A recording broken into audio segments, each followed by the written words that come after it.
It's the Phoenix, Arizona weather discussion for Monday, the 22nd of March. I'm Michael Groff. Cooler and breezy conditions for the first half of the week. We'll see an increase in clouds tomorrow and Wednesday, leading to at least a small chance of rain here. But then a big warm up for the end of the week and heading into the weekend. High temperatures could be approaching 90 degrees by Sunday. All right, we'll talk about that along with my predictions for the upcoming summer season and the monsoon as well. So lots to look forward to. Let's dive in. First, yesterday in the valley, 78 degrees was the afternoon high. 58 was the morning low. The normal high, 78. The normal low, 54. So we're pretty close to where we ought to be. And as we take a look outside right now, here just after 10 o'clock, mostly sunny sky out there, sitting at 61 degrees at Sky Harbor. But yes, the air is dry. Dew point at 12, relative humidity 15%. Wind from the northwest at 18 miles per hour, and the barometer is steady. The upper air analysis this morning reveals a trough, an area of low pressure swinging through the four corners this morning. There's another wave up over the Pacific Northwest that will dive southeastward tonight and tomorrow, and bring a round of somewhat unsettled and breezy conditions, as well as cooler temperatures to the southwest through Wednesday. Here's the watch warning map. We do have red flag warnings from southeast Arizona into parts of West Texas. The combination of higher winds and low humidity contributing to an increasing potential of wildfire. Scattered pockets of wind advisories through the western states, but no real high impact events to talk about at this time. The convective outlook for today, a slight risk of severe storms over parts of North Texas and Oklahoma, with a marginal risk for the adjacent areas. Another area of thunderstorms defined north of us across the Great Basin and the interior west. Here's the precipitation outlook. This is valid through next Monday morning from the WPC. Rain amounts in Phoenix, pretty light, under 1/10 of an inch, between 1/4 and 1/2 inch for northern Arizona, with a couple of opportunities for precipitation up that way. And we'll talk about that and everything else going on as we dive into modeling right now. Here we go. This is the GFS, the 12Z run, valid at 5 o'clock this afternoon. There's one wave moving out into the central plain states, another wave dropping south through the interior west, headed our way. Heights below average, so down at the surface today. Now we've got mostly sunny sky. It will be breezy, though, and high temperatures should be in the mid to upper 70s, so pretty close to climatological averages. Tonight, a mostly clear sky, overnight lows mid-40s to low 50s, and then tomorrow, here comes that next system beginning to drop southward. Now, it is moving over land, and that means it's not going to be picking up a lot of moisture off the Pacific or the Gulf of California. Still, with dynamic cooling aloft, we should expect to see an increase in clouds and scattered showers across central and northern Arizona. Some of those will make their way south into the south central deserts, including Phoenix. We'll put a 40% chance of rain into the forecast. I think the best chance for us to see rain will be tomorrow from the midday hours through the afternoon and evening. But rain will be possible just about any time. But even if we should see rain here, it would be mostly on the light side and very hit and miss. Better chances of precipitation up north. Breezy conditions continue. High temperatures fall back into the mid-60s to around 70.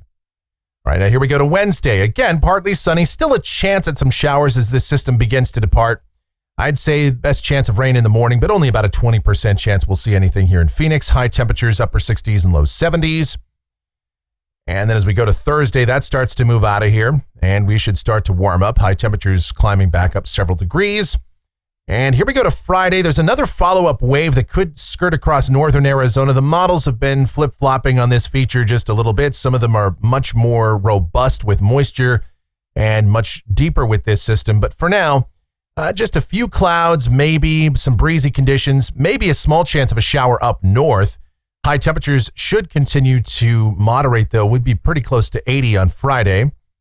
And let's go to the weekend. High pressure will quickly build in and a warming trend takes over. Highs low 80s on Saturday, mid to upper 80s on Sunday, and the warmest desert spots likely flirting with 90 degrees. Then let's go to a week from today. This is Monday, the 29th. Still have high pressure in control here across the west. And it will be the dominant feature for us. Heights above average, so temperatures above average. Again, pretty close to 90. And let's go out 10 days. This is Wednesday, the 31st of March. A weak wave approaching us from the west. That could lead to an increase in clouds, but at this point, probably only slightly cooler temperatures, maybe some breezy conditions. No real opportunities for precipitation if this pans out as advertised. But we've seen several different looks out here from the models, so we'll keep an eye on it. Let's look at rainfall for the Phoenix area. This runs out through the 6th of April, coming off of the European Ensemble. You got 51 members here, and almost all of them show at least some very, very light precipitation with this system coming through here tomorrow and Wednesday. But look, that ensemble mean is under 1/10 of an inch, so we're not expecting anything major and no significant precipitation events likely through at least the first week of April. And here's a look at temperatures off the national blend of models. How about 69 for tomorrow and 71 on Wednesday with the possibility of a few showers? That looks great. But then we start to warm it up as we head later into the weekend and early next week. 90s looming on the horizon. My goodness. It's already that time of the year, late March, early April. We start to see our first 90-degree days of the year. And that transitions nicely into my predictions. I talked about this on Friday. Here we go. My fairly unscientific but always exciting predictions as to what's going to happen in the upcoming hot summer season ahead. I call it summer in quotes because around here, summer really starts once we hit our first 100-degree day of the year, right? So here it is. I believe that our first 100-degree day of the year will occur on the 28th of April. Mark your calendars. Take it to the bank. And then the last 100-degree day of the year, October the 5th. In betwixt and between, I believe we will have 126 days this year with a high temperature of 100 degrees or higher. That is above the average, although nowhere near the 145 days that we had last year. I'm expecting 28 days with a high temperature of 110 plus. That's 25 fewer than we had last year, but still way above average. And 5 days with a high temperature of 115 plus, with the highest temperature I believe that we'll see this year in Phoenix being 117 degrees. And our minimum temperatures are 90-degree temperatures. I believe we'll have 19 such days with a low temperature of 90 degrees or above. Now let's talk about the monsoon. There is a little bit more scientific merit in what I'm showing you here. I do believe, based on all the analysis that I've done here, the CPC outlooks, as well as the fact that we are coming out of a La Nina, I do believe that this will be a more robust monsoon, hopefully, than what we've seen the last couple of years, which have been among the driest on record. Last year was the driest for the entire Southwest. The year before, one of the 5 driest. This year at Sky Harbor Airport, again, that's what we're basing these predictions on, is what occurs at Sky Harbor Airport, the official observation recording station for Phoenix. I believe 2.59 inches of rain will occur at Sky Harbor. That's pretty close to an average monsoon. I think we'll have 9 days with measurable rain during the monsoon. And again, we're basing the definition of the monsoon on the National Weather Service definition of June 15th through September 30th. We'll have 12 thunderstorm days. Our first measurable rain of the monsoon season, I have it at July 3rd. That's a few days ahead of climatology. And I think the peak wind gust will be 63 miles per hour. And that is just a total guess. That's a roll of the dice, folks.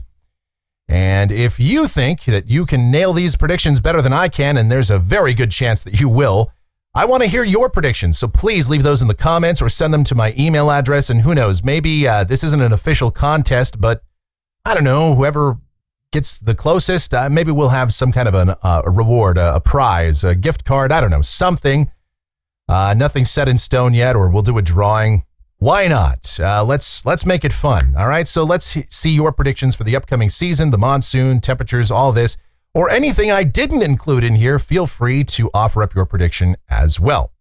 And that's going to do it for the Phoenix, Arizona weather discussion for today. My next video back here tomorrow morning. If you enjoy these videos, be sure to subscribe, like, share, and click that notification bell so that whenever a brand new video is posted, you'll get the notice. Your comments, questions, and suggestions always encouraged as well. Thank you so very much for watching and participating. I always appreciate it. You guys be safe out there and have yourselves an amazing Monday.